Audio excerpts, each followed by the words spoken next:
Hello and welcome. Ini adalah presentasi mata kuliah dari desain produk ya. Jadi adalah mata kuliah produk design and development Kapita Selekta. Dosennya adalah saya Khalid Radianto.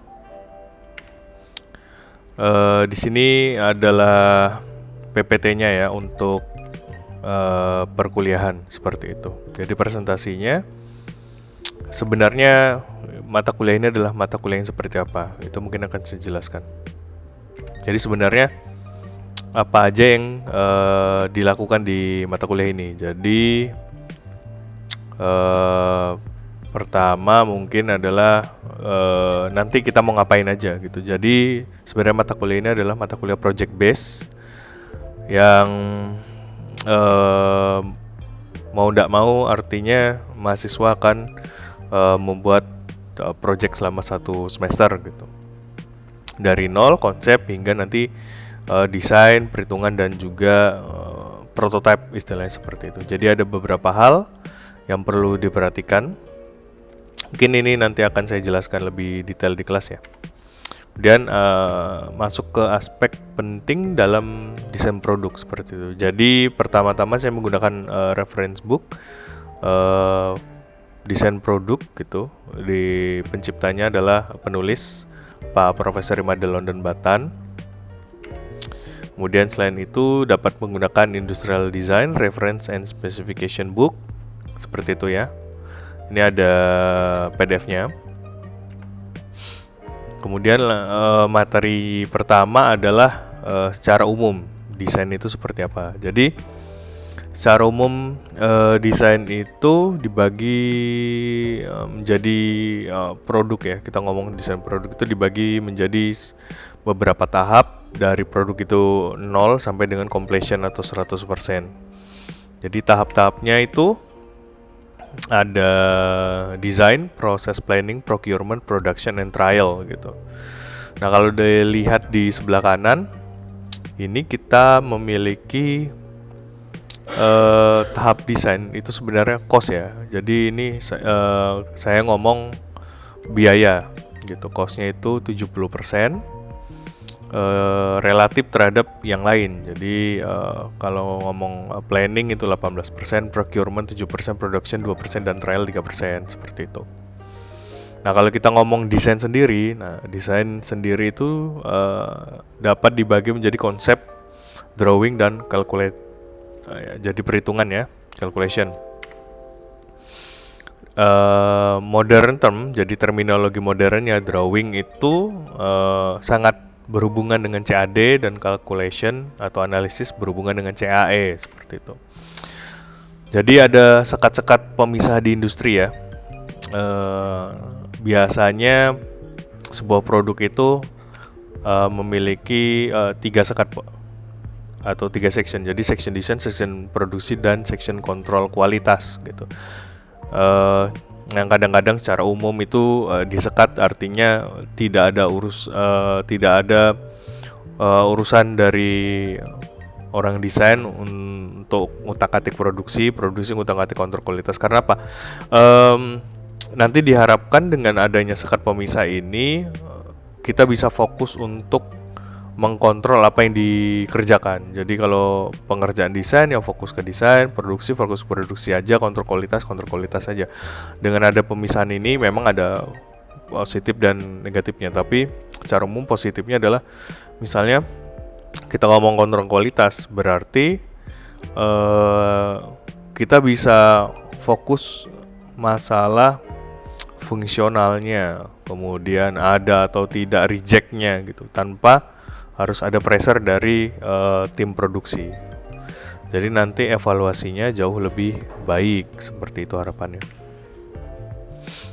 Kemudian planning atau fase desainnya dibagi menjadi beberapa tahap. Pertama adalah problem identification, kemudian tahap pembuatan function and specification, kemudian tahap selanjutnya adalah membuat konsep ya, develop alternate concept. Selanjutnya adalah pembuatan komponen, desain komponen, ada evaluasi, kadang-kadang diperlukan revisi gitu ya, closed loop seperti ini. Kemudian kalau sudah selesai, lanjut ke manufacturing. dan juga documentation. Kemudian contohnya adalah beberapa perusahaan yang menggunakan metode ini. Ini ada Pininfarina, ini ada Apple, kemudian ada Ital Design, ada Samsung, kemudian ada Kojima Production, dan Mercedes-Benz. Banyak sekali yang menggunakan metode seperti ini. Kemudian pentingnya identifikasi produk ya. Jadi produk itu kalau mau dibuat tuh harus diidentifikasi dulu. Jadi identifikasinya bagi calon pelanggan, pengguna, dan juga bisa nggak diidentifikasi fungsinya gitu ya untuk orang pihak lain di luar seperti itu. Ini adalah contohnya ya. Jadi dari Industrial Design Reference dan Specification Book tadi buku referensi kedua gitu. Jadi ada pentingnya untuk mendiferensiasikan produk itu terhadap customer gitu, konsumen. Jadi harus didiferensiasi. Kemudian ini ada detail proses. Tadi kan ada planning, development, production gitu ya. Ini ada detail prosesnya. Jadi ada identifikasi gitu. Terus membuat project definition, mendefinisikan projectnya seperti apa, pengkonsepan, refinement, evaluasi, tooling, pembuatan persiapan production, sama ramp up. Jadi untuk produksinya sendiri gitu. Dari buku ini saya rasa dia dapat mendetailkan cukup lengkap gitu ya tahap-tahapannya. Kemudian ini ada case study-nya. Jadi sudah pernah dilakukan. Jadi dulu itu saya terlibat dalam R&D ini ya, PPE gitu, Personal Protective Equipment, masker gitu. Jadi ini ada background-nya, jadi ada problemnya itu apa, seperti itu. Kemudian identifikasi, berarti butuhnya pembuatan PPE gitu ya, masker. Kemudian bisa menggunakan apa, wajib seperti apa, gampang diproduksi gitu ya. Kemudian ada standarnya, jadi maskernya itu desain standarnya itu mengikuti dari produk existing yang sudah ada gitu, 3M 6200. Jadi ukuran-ukuran dimensi kurang lebih mengikuti. Gitu. Yang didesain apa jadinya adalah filter dan filter housing. Nah, fungsinya, filter tadi fungsinya apa, housing fungsinya apa, itu harus dijelaskan.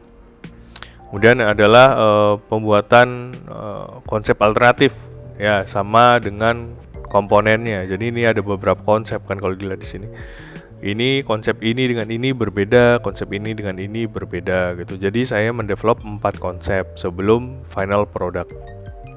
Itu sudah termasuk komponen-komponennya. Dan kita melakukan evaluasi dan revisi. Function, fitting, is to use, is to manufacture. Ini wajib. Kemudian ini ada manufacturing atau documentation-nya seperti ini. Ya, ini contohnya. Nah, ini penggunaan metode 3D print ya, additive manufacturing menggunakan UV resin bahannya gitu, bukan filamen. Nah, ini nanti sistemnya kurang lebih seperti ini 3D printnya ya. Kemudian verifying the result. Ini hasilnya dicek seperti mini quality control. Kemudian ini adalah prototype atau end produknya.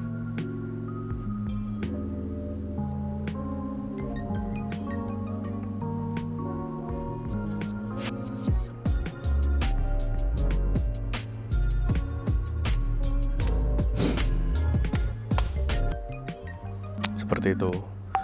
Sehingga pertemuan 1 atau PPT pertama sudah. Jadi tadi itu masalah general design ya. Jadi desain itu seperti apa dan contoh penerapannya tadi seperti apa sederhananya gitu. Jadi terima kasih. Assalamualaikum warahmatullahi wabarakatuh.